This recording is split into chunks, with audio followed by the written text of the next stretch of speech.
tatanungin ko doon kay Santo Papa siguro, tol, paano sila pumiperan? Gusto ko malaman din talaga yung paano yung daloy ng pera dun sa kanila. Yung hustling. Yun, o yung hustling nila. Sige na, naiintindihan ko naman. At sobrang tanda mo, hindi ka ba nalibugan sa... Diba? Nag-judgeable ka ba?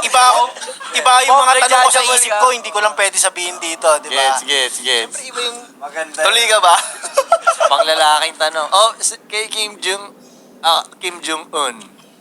Si North Korea guy. Oh, ako, yun ang may interesting. Ako, sa akin yun din ang gusto kong kausapin. Siya din. Ano mga tatanong mo doon, Boy? Ha?